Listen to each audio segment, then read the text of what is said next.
ఖమ్మం జిల్లా పెనుబల్లి మండలం పెనుబల్లి గ్రామానికి చెందిన మల్లెల రవి అతను నిన్న ప్రమాదవశాత్తు పెనుబల్లి రాతుని చెరువులో పడి ప్రమాదవశాత్తు చనిపోవడం మరణించడం జరిగింది.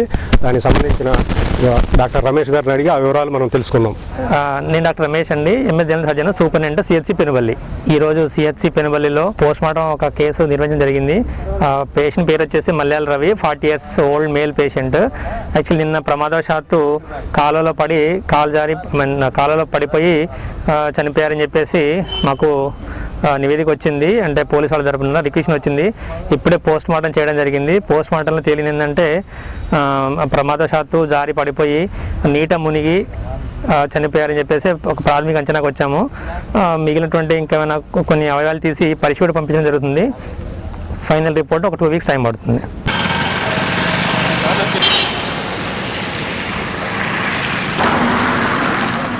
పెనుబల్లి గ్రామం రాతుని చెరువులో ఒక రైతు తన కుమారునితోని నిన్న పొద్దున ఉదయం అంటే వర్షాలు పడ్డాయని పొలం కాడికి పోయి వస్తూ అలుగు నుంచి నడుచుకుంటూ రాగా స్లిప్ అయి అంటే కాలు జారి అలుగులో పడిపోయడం జరిగింది. ఆ రాతుని చెరువు మత్తడి ఏదైతే అలుగుందో అలుగులో పడిపోయిన తర్వాత నిన్న గల్లంతయ్యాడు.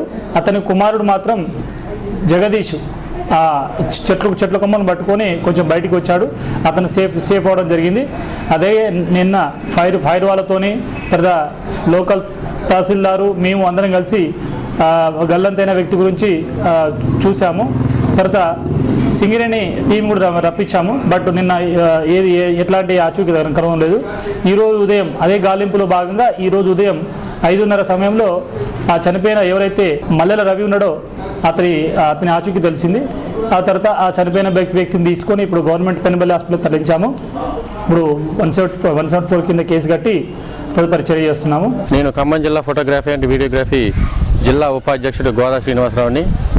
నిన్న 13/10/2020 మంగళవారం రోజు మన పెనుబల్లి మండల ఫోటోగ్రఫీ అధ్యక్షుడు మల్లెల సతీష్ గారి యొక్క సోదరుడు తమ పొలానికి వెళ్ళి వచ్చుచుండగా ప్రమాదవశాత్తు రాతోని అలుగులో జారి కొట్టుకుపోవడం జరిగింది. అయితే 24 దాన్ని రెస్క్యూ టీం చాలా కష్టపడి మన యూనియన్ ద్వారా కష్టపడ్డాం, ప్లస్ ప్రభుత్వం వారు కూడా అందరూ కూడా సహకరించి కష్టపడ్డా దొరకలా. 24 గంటల తర్వాత అంటే ఈరోజు 14వ తారీఖు ఈరోజు బుధవారం రోజు ఆ డెడ్ బాడీ అనేది ఫైండ్ అవుట్ చేయడం జరిగింది.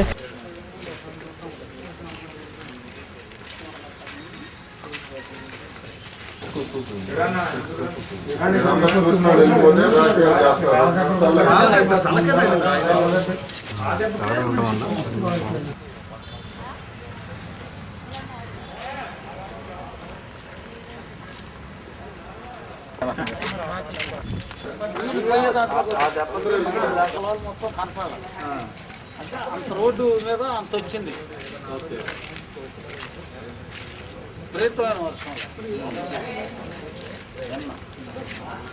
ఇక్కడ రిలీఫ్ బట్టి మనకి ఈ మాత్రం ప్రశాంతంగా ఉంది. లేకపోతే మొత్తం ఎన్యూమరేట్ చేసి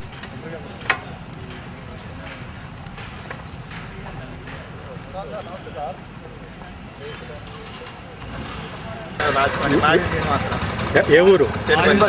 తెలుపండి. ఆయన పేరేంటి? పిట్టల నాగేశ్వరరావు, పెద్దిరాజు నాగేశ్వరరావు, తెలుపల్లి. ఈరోజు ఉదయం బుధవారం ఉదయం బాడీని బయటికి తీశారు. Okay, very good.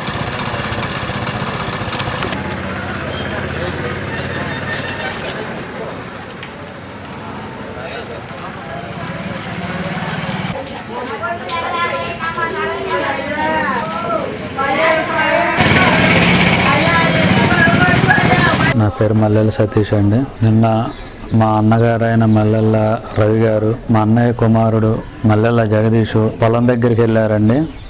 రిటర్న్లో వచ్చేసరికిలే రాతుని చెరువు వరద ఉద్ది అన్నయ్య గారు అబ్బాయి ఒడ్డు చేరుకున్నాడు. మా అన్నయ్య గారు వరదలోనే కొట్టుకుపోయారండి. ఈ సిచ్యువేషన్ నిన్న మంగళవారం ఉదయం 6:30-7 గంటల మధ్య జరిగిందండి. మేము ఎంత గాలించినా కూడా దొరకలేదు. అధికారులు స్పందించి తక్షణం సింగరేణి రెస్క్యూ టీంని, పోలీస్ అధికారులు కూడా మాకు సానుభూతిగా వాళ్ళకు సంబంధించి అనేక కార్యక్రమాలు చేపట్టినా కూడా నిన్న దొరకలేదండి. ఈరోజు బుధవారం ఉదయం గ్రామస్తులు వెతుకుతుండగా కొట్టుకుపోయిన శవం దొరికిందండి. దీనికి అధికారులు కూడా ఎంఆర్ఓ గారు కానీ ఆర్డీఓ గారు కానీ స్పందించారండి. వాళ్ళకి నా కుటుంబం తరపున వాళ్ళకి కూడా నమస్కారం చేస్తున్నా. ఇప్పుడు మా అన్నయ్య గారి బాడీ కూడా ప్రభుత్వ గవర్నమెంట్ హాస్పిటల్లో ఉందండి. ఇట్లా జరిగినందుకు కూడా మేము చాలా బాధపడుతున్నాం. ఇట్లా మా అన్నయ్య గారు వరద ఉధృతిలో కొట్టుకుపోయిన సమాచారం పెనుబల్లి ఎస్ఐ గారికి తెలిసిందండి. ఎస్ఐ గారు, ఏసీపీ గారు, ఆర్డీఓ గారు, అడిషనల్ ఎస్పీ గారు, ఎంఆర్ఓ గారు అండి. ఎంఆర్ఓ గారు కూడా పొద్దాక మా ఎంపుటుండి చాలా రిస్క్ తీసుకున్నారండి. వాళ్ళకు కూడా మేము ధన్యవాదాలు తెలియజేస్తున్నాం అండి.